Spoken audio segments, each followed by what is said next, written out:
இன்னைக்கு மக்களை மதிக்க தெரியாத ஒருத்தர் இந்து சமய அறநிலைத்துறையோட அமைச்சரா உட்காரப்பட்டிருக்காரு. இது தமிழ்நாட்டுக்கு பெரிய சனி.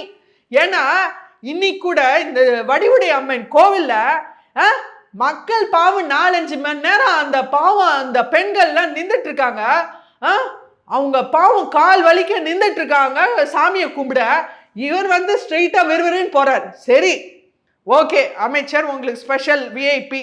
ஏன்னா நீங்க தான் அப்படியே இந்துக்களை அப்படியே தூக்கி தலையில வச்சு கொண்டாடி காப்பாத்தி காவா மொழி சொல்ற மாதிரி. அதனால சரி ஒத்துக்கிறோம். அதுக்கு அந்த அம்மா ஒருத்தங்க கேட்குறாங்க. அந்த சாதாரண ஒரு அம்மா கேட்குறாங்க, கியூல நிற்கிறவங்க, எங்க நாங்கெல்லாம் 4 மணி நேரமா நிற்கிறோம், இவங்க வந்தோடனே வெறுவெறுன்னு விட்றீங்களேன்னா சுமாருமா அப்படின்னு மிரட்டுறீங்க. சாதாரண மக்களை மிரட்ட உங்களுக்கு யாரே அதிகாரம் கொடுத்தா?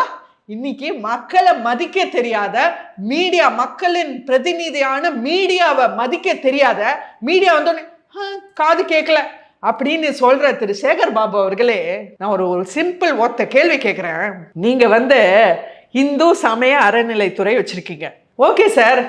அப்படியே கிறிஸ்துவ சமய அறநிலைத்துறை வைங்களேன், முஸ்லிம் சமய அறநிலைத்துறை வைங்களேன், ஜெயின்கள் சமய அறநிலைத்துறை வைங்களேன், எல்லாத்தையும் வைங்களேன் சார். அப்போ ஒத்துக்கிறோம் சார், நீங்க நல்லவர்னு. உங்களை சேலஞ்ச் பண்றேன், வைங்களேன்.